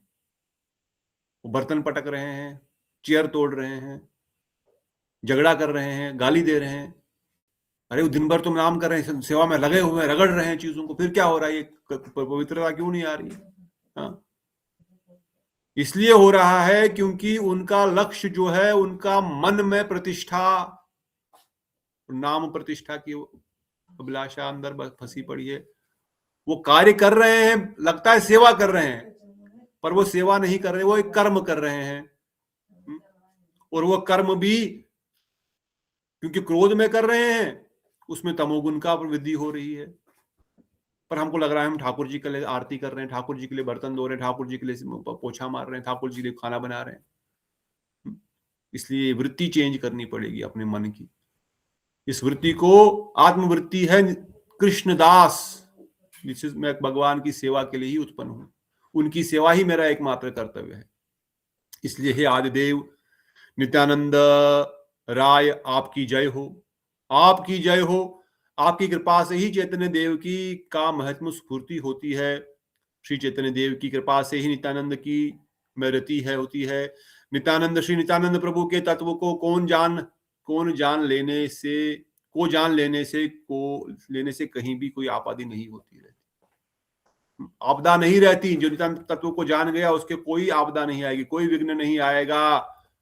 जो संसार समुद्र से पार होकर के भक्ति सागर में डूबने के इच्छुक है, वह नित्यानंद चंद्र का भजन करें। कोई कहता है नित्यानंद, श्री नित्यानंद बलराम है, कोई कहता है श्री चैतन्य देव के बड़े प्रिय धाम है। श्री नित्यानंद का कोई यति कहे, कोई भक्त एवं ज्ञानी कहे, अथवा जिसकी जैसी इच्छा है वो वैसा ही क्यों न कहे। श्री नित्यानंद चैतन्य चंद्र के जो कुछ भी हो, तब भी उनके चरण कमल में मेरा हृदय में विराजमान रहे, उनके चरण कमल मेरे हृदय में विराजमान रहे। चाहे उनको यति कहो, सन्यासी कहो, चाहे अवधूत कहो, नंग दड़न घूमते हैं, चाहे उनको नित्यानंद प्रभु का बड़ा भाई, महाप्रभु का बड़ा भाई कहो, चाहे उनको उनके संगी कहो, चाहे उनका भक्त कहो, आप उनको कुछ भी कहो, वो नित्यानंद प्रभु जो भी महाप्रभु के हैं, जो भी सेवा करते हैं, जो भी सेवक है, वो उनके चरण कमल मेरे हृदय में विराजमान रहे। अर्थात ज्ञान कर्म आदि अनावृतम, नित्यानंद प्रभु के चरणों में ज्ञान कर्म आदि अनावृतम की वृत्ति रखते हुए, वो मेरे स्वामी है, वो मेरे एकमात्र सहारा है भव सागर से पार होने के लिए, वो मेरा एकमात्र सहारा है कृष्ण प्रेम भक्ति प्राप्त करने के लिए। ऐसी भावना हृदय में धारण करते हुए नित्यानंद प्रभु के चरण कमलों को हृदय में विराजमान करेंगे। इतना परिहार करने पर भी जो पापी नित्यानंद प्रभु की निंदा करते हैं, तब मैं उनके सिर पर लात मारूंगा। बोलते इतना सुनने पर भी, नित्यानंद प्रभु की महिमा सुनने पर भी अगर कोई नित्यानंद प्रभु का निंदा करता है, वृंदावन दास ठाकुर बोलते हैं मैं उसके सर पर लात मार देता हूं, आई डोंट केयर। नित्यानंद प्रभु की महिमा से ईर्ष्या युक्त होकर जो सब नारकी उनकी निंदा करते हैं, उनका भगवन मर्यादा लंघन का पुनः चेष्टा हमेशा के लिए दूर करके नित्य कल्याण साधन और सुमति लेने से निमित्त मस्तक पर पदाघात करने के लिए ही प्रस्तुत हो। प्रभुपाद जी लिख रहे हैं, वृंदावन दास ठाकुर कहते हैं ऐसे पाषंडी जिनको नित्यानंद प्रभु की इतनी महिमा सुनाई, फिर भी अगर नित्यानंद प्रभु का वो गुणगान नहीं करते हैं, नित्यानंद प्रभु को नहीं मानते हैं, तो मैं उनके लिए फिर क्या कर सकता हूं। ऐसे लोगों को फिर सर पे लात मारकर उनको गिरा दो। ऐसे तो एक प्रकार से कृपा ही कर रहे हैं लात मारकर, भी शायद लात मारने से उनका कुछ कल्याण हो जाए। यदि किसी श्री चैतन्य महाप्रभु के भक्त को नित्यानंद के प्रति मंद शब्द भी प्रयोग करते हुए देखो, तो वह निंदा नहीं है, वह केवल स्तुति है। कहते हैं कोई भी शुद्ध गौर भक्त नित्यानंद प्रभु की निंदा नहीं करता है अथवा उनकी निंदा सहन नहीं कर सकता है। यदि कोई नित्यानंद के प्रति अद्वैत प्रभु की उक्तियों को निंदा रूप से विचारे, तो वह उसकी समझ का भ्रम और अपराध मात्र है। वास्तव में नित्यानंद का सत्व करने के उद्देश्य से ही कथित निंदा की छलना को नित्यानंद निंदा विचार करके सब जीवों को एकमात्र गति और आश्रय स्थल नित्यानंद चरण के प्रति श्रद्धा रहित नहीं होना चाहिए।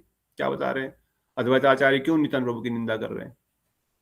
निंदा कर रहे थे, कभी निंदा की? कुछ पता आपको? निंदा के बहाने तो बस उनका जशोगान कर रहा है, उनकी महिमा को बढ़ाया कि उन्होंने क्या क्या चीज कही है। जब उनको चावल फेंक दिया था, प्रसाद फेंक दिया था उनके शरीर पे, जब स्नान कर रहे थे, पानी फेंक रहे थे एक दूसरे को,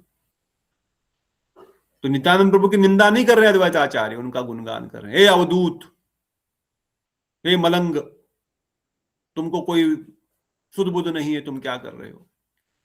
तो नित्यानंद प्रभु की महिमा का गुणगान कर रहा है। पर कोई अगर इसको निंदा समझे, मतलब उसको ठीक से समझ में नहीं आ रहा फिर नित्यानंद प्रभु के तत्व को, अद्वैत आचार्य के विचारों को।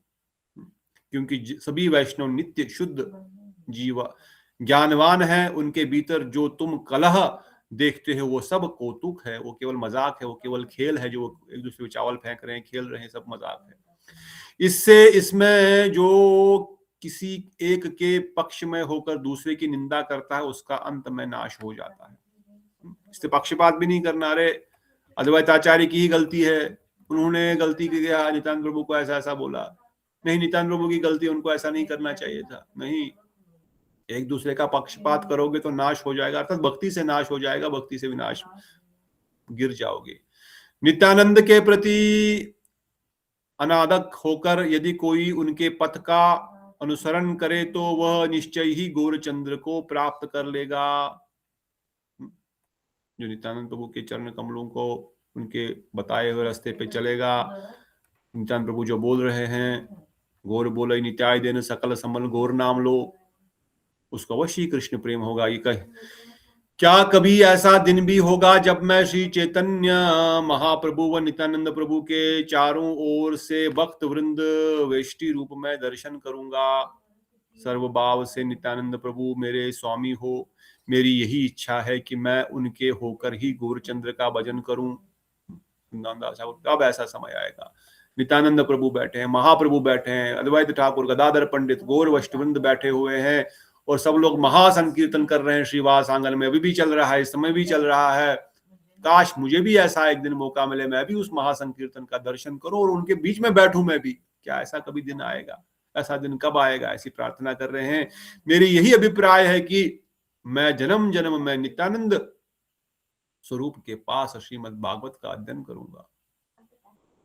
नित्यानंद स्वरूप के पास अर्थात नित्यानंद प्रभु द्वारा मुझ पर श्रीमद् भागवत की का अर्थ हृदय में धारण करने ही की शक्ति संचार करने पर उनके वृत्ति रूप में अनुक्षण उनके समीप श्रीमद् भागवत का पाठ करके उनके निकट ही श्रीमद् भागवत का सिद्धांत और उनके अनुमोदित सेवा प्रणाली हृदय में निरंतर धारण करूंगा।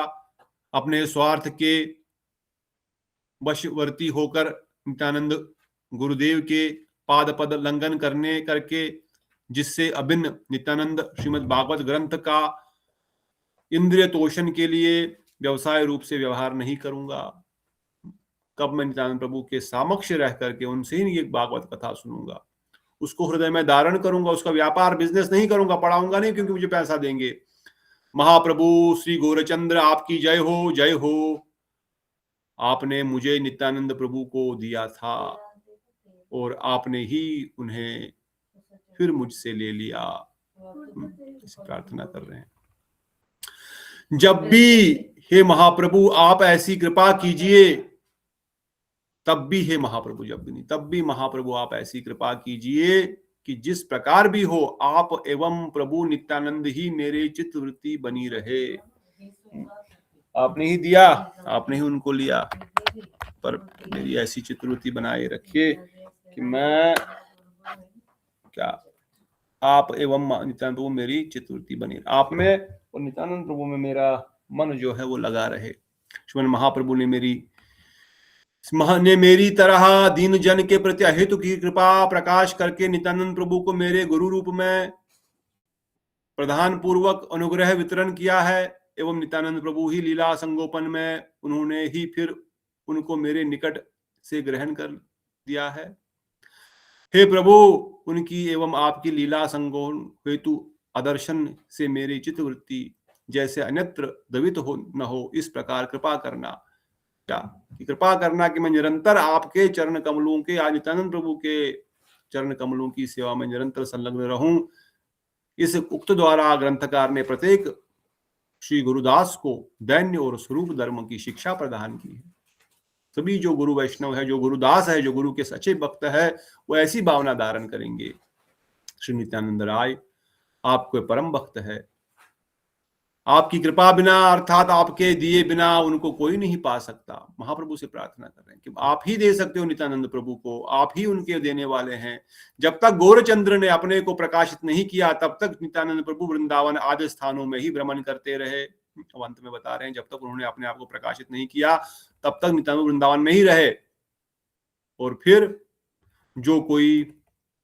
जब महाप्रभु ने प्रकाशित करना प्रारंभ किया, अपनी अष्टप्रहर लीला दिखाई, मतलब शुरू किया, अब मैं अपना भगवत स्वरूप अपने प्रिय भक्तों को दिखाऊंगा। नित्यानंद प्रभु भी वहां पहुंचे, पर तब तक नित्यानंद प्रभु वृंदावन में ही रहे। इस प्रकार से बोलते हैं, नित्यानंद स्वरूपे तीर्थ पर्यटन यह हईते शुने तारे मिले प्रेम धन। श्री कृष्ण चैतन्य नित्यानंद चांद जान वृंदावन दास तछु पद युगे गान। जो कोई भी नित्यानंद प्रभु का तीर्थ यात्रा को सुनेगा उसको कृष्ण प्रेम धन की प्राप्ति होगी। श्री कृष्ण चैतन्य एवं नित्यानंद चांद जिनके जीवन हैं, वे वृंदावन दास उनके युगल श्री चरणों में ही अपनी महिमा का ज्ञान करते हैं। इति गौड़ीय भाष्यिका नवम अध्याय यहाँ पे पूर्ण होता है। नित्यानंद प्रभु की तीर्थ भ्रमण लीला सुनने मात्र से कृष्ण प्रेम धन की प्राप्ति हो गई। ऑलरेडी इसी अध्याय में 2 बार वृंदावन दास ठाकुर ने हमको आशीर्वाद दिया। गौरचंद्र की कृपा प्राप्त होगी, कृष्ण प्रेम धन की प्राप्ति होगी, केवल नित्यानंद प्रभु की इस भ्रमण लीला को सुनने मात्र से। तो हमने नित्यानंद प्रभु का भारत भ्रमण अर्थात तीर्थों में जाने की इन लीलाओं को सुना, माधवेंद्रपुरी पाद से मिले, उनसे दीक्षा भी एक प्रकार से ग्रहण किए और फिर वृंदावन में दोबारा आए और वहीं पर रहे जब तक महाप्रभु ने अपने आप को प्रकाशित करना का समय नहीं आया। और नित्यानंद प्रभु किस प्रकार से महाप्रभु की आज्ञा के बगैर उन्होंने कृष्ण प्रेम भी किसी को नहीं दिया, क्योंकि महाप्रभु के वैशिष्ट को स्थापित करना है। इस प्रकार से वृंदावन दास ठाकुर यहाँ पर नित्यानंद प्रभु की लीला को विराम देते हुए कह रहे हैं, अब जब नित्यानंद महाप्रभु अपना दीक्षा लिए करके माधवेंद्र अपना ईश्वरपुरी पाद से उनका विवाह, अगला अध्याय में उनके विवाह आदि का वर्णन होगा। कैसे सची माता के पास वो पंडित आते हैं लक्ष्मी प्रिया का वर लेकर के, पर सची माता बोलती है मेरा बेटा छोटा है। और फिर महाप्रभु खुद आके बोलते हैं कौन था ये, क्यों आया था, विचार तो करना था इसकी बात पे। तो माता समझ गई, अच्छा महाप्रभु विवाह करने की भी इच्छा है। तब जाकर के वो उस पंडित को वापस बुलाती है, क्योंकि महाप्रभु ने उसी दिन लक्ष्मी प्रिया को गंगा घाट पर देखा था। लक्ष्मी प्रिया भी नहीं उनको देखा था, दोनों ने एक दूसरे को देखते हुए ही उनकी इस बोम लीला में उनकी मिलन की अभिलाषा प्रकट हुई थी, क्योंकि बहुत कम समय तक उनका ये बोम लीला है। महाप्रभु ने आगे जाकर के विष्णु प्रिया से भी विवाह करना है, महाप्रभु ने आगे जाकर संन्यास भी लेना है। इसलिए महाप्रभु माता को कह रहे हैं उनकी बातें विचार करो। और फिर इस अध्याय में उनके विवाह की लीला का वर्णन है। उससे पहले मुरारी गुप्त के साथ उनका वही पंडित का शास्त्रार्थ, या क्योंकि मुरारी गुप्त दूसरे टीचर के पास पढ़ता है और नित्यानंद प्रभु दूसरे टीचर के पास पढ़ते थे। फिर नित्यानंद महाप्रभु फिर खुद टीचर बने उनके ग्रुप के टीचरों को। फिर जो इंडिपेंडेंट पढ़ रहे नित्यानंद महाप्रभु बोलते हैं वो क्या पढ़ रहे हैं, मन मर्जी पढ़ रहे, कुछ पता ही नहीं, व्याकरण का ABC पता नहीं, और अपने आप को पंडित मानने लग गए। अपने को भट्टाचार्य कहते हैं, हम भट्टाचार्य है, मतलब बट्टों के आचार्य। भट्ट होते हैं पंडित जो बहुत विद्वान होते हैं, उन बट्टों के भी आचार्य भट्टाचार्य कहलाते हैं। तो बिना टीचर के भट्टाचार्य बन गए। फिर मुरारी गुप्त के साथ उनका उसी प्रकार से शास्त्र अनुसार वो बोलते रहे आप तो केवल न्याय तर्क ये सब करते रहते हो, शुष्क ज्ञान देते रहते हो। इसलिए मुरारी गुप्त जहां से महाप्रभु उस गली से पीछे से गली से निकल जाते हैं। तब महाप्रभु अपने दूसरे शिष्यों को, अपने दूसरे स्टूडेंट्स को कहते हैं इसको मैं एक दिन दिखाऊंगा मैं कौन हूं। मैं जानता हूं ये मेरे से क्यों भागता है, क्योंकि उसको तर्क वर्क में कोई इंटरेस्ट नहीं है, क्योंकि भक्तों को तर्क में कोई इंटरेस्ट नहीं रहता है। ये बस कृष्ण कथा, कृष्ण रूपी कथा सुनना चाहता है, कृष्ण रूपी बातें करना चाहता है, इसलिए यहां से पीछे से भाग रहा है। और एक दिन मैं इनको दिखाऊंगा कि मैं क्या देने आया। तो महाप्रभु पहले जानते हैं, परंतु एक लीला भी कर रहे हैं पंडित की। तो अगले अध्याय में हम ये सब बहुत ही सुंदर लीलाएं अगले अध्याय की है, महाप्रभु के विवाह की लीला और मुरारी गुप्त के साथ, और कैसे उनका विवाह आदि होता है, फिर कैसे वह वहां से गया जाते हैं, और वहां से कैसे फिर ईश्वरपुरी पाद से मंत्र लेकर के आते हैं। और फिर हम महाप्रभु के असली हृदय के भावों को प्रकाशित कर, अभी तक तो वो बस पंडित लीला कर रहे हैं, बाल लीला कर रहे हैं, कौतुक लीला कर रहे हैं, पर अब भक्तिमय लीला करेंगे। तब जाकर के हृदय को स्पर्शी उनकी लीलाएं हैं। के निमंत दीना प्रभु कोयला बातुल, ये क्या मंत्र आपने दे दिया प्रभु मुझे, ये क्या मंत्र दे दिया हरे कृष्ण महामंत्र, ये गाने से मैं रुक ही नहीं पाता हूं और मैं पागल हो गया हूं इसको करते करते। ऐसे महाप्रभु के भाव प्रारंभ हो जाएंगे। बड़ी सुंदर सुंदर कथा आगे आएगी चैतन्य भागवत की। अभी तक वृंदावन दास ठाकुर जी ने महाप्रभु को स्वयं भगवान कैसे हैं, कैसे वो एक पंडित है, कैसे विद्वान है, कैसे उनसे कोई चाहे क्रोध में है, चाहे शास्त्र में है, चाहे बल में है, किसी प्रकार से कोई पराजित नहीं कर सकता। और उनकी बाल्य लीलाओं के द्वारा भी ये शिक्षा दिया, कैसे स्वयं गौरहरि ने साक्षात प्रमाण दिया कि वो भगवान है, छुप छुप के, अभी सबको नहीं, छुप छुप के, पर अब वो लीला करते हुए फिर अपने प्रेम भक्ति की प्रकाशित करेंगे। और अष्टप्रहर लीला में अपने समस्त अवतारों को दर्शन करवाएंगे। फिर नाम संकीर्तन लीला, फिर चांद काजी के साथ बहुत सुंदर सुंदर लीला आगे चैतन्य भागवत में आएंगी, और भी आनंदमय लीलाएं आएंगी। तो यहाँ पर हम लोग आज रुकेंगे। कोई प्रश्न किसी का, कोई कमेंट, कोई कुछ ऐड करना चाहते हैं इस अध्याय या किसी और विषय के ऊपर? ओके, शांति का अर्थ हम लेंगे नहीं, तो बहुत बहुत धन्यवाद। नित्यानंद प्रभु, गौरंग महाप्रभु, सचिनंदन गौर हरि, वृंदावन दास ठाकुर, कृष्णदास कविराज गोस्वामी, लोचन दास ठाकुर, भक्तिविनोद ठाकुर महाशय हम सब पर कृपा करें।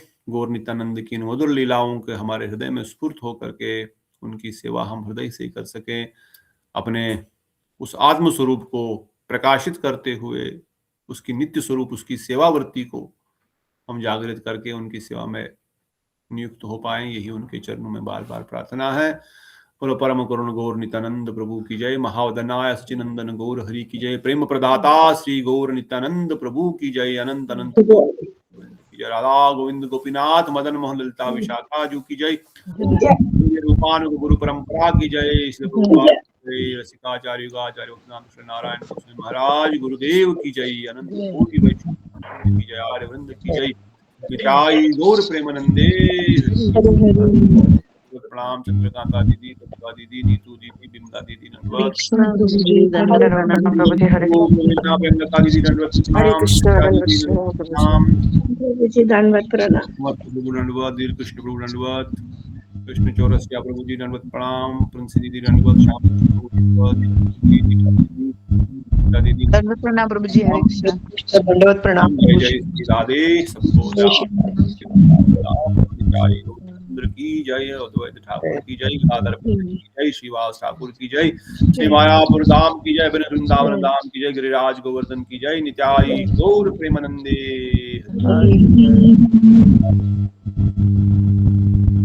श्री राधे।